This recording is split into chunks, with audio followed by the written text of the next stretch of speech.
अब बात करते हैं सर दो इंपॉर्टेंट बात एग्जाम में आने वाली, एसएससी जेई के लिए ये बहुत इंपॉर्टेंट बात है, डायरेक्ट पूछा जाता है एसएससी जेई के लिए।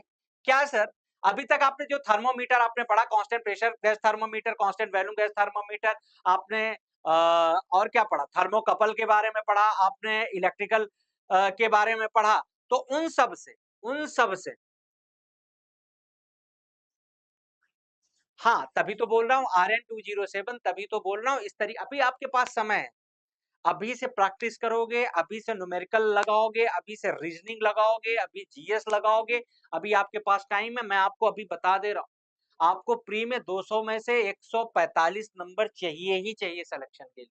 अगर आप चाहते हो कि एसएससी जेईई में सिलेक्शन, तो 145 से 150, टारगेट आपका 160 होना चाहिए, तब जाकर के आप 145 150 तब जाके प्री में हो पाओगे।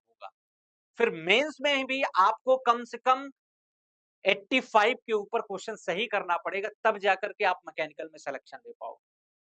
कड़वी बात है लेकिन सच बात है, क्योंकि मैकेनिकल का तो आपको स्थिति पता ही है, लेकिन तैयारी तो करते रहना है। आरआरबी जेईई की फिर से वैकेंसी आने वाली है, तो फायदा उठाओ इस बात की। समझ में आ रही बात ये? क्लियर है? चलो भाई, तो क्या बताया सर कि जब आपने थर्मोमीटर के बारे में बताया, तो इंपॉर्टेंट बात आप कुछ बताने वाले थे।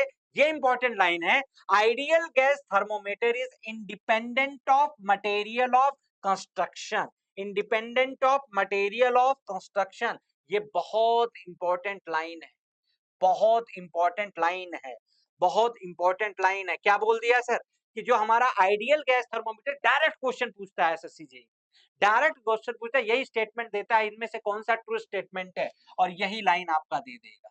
आइडियल गैस थर्मोमीटर है वो क्या है sir, independent of material of construction, वो मटेरियल पे डिपेंड नहीं करता है, वो मटेरियल पे डिपेंड नहीं करता है। समझ में आ गई बात? ये क्लियर है? क्लियर है?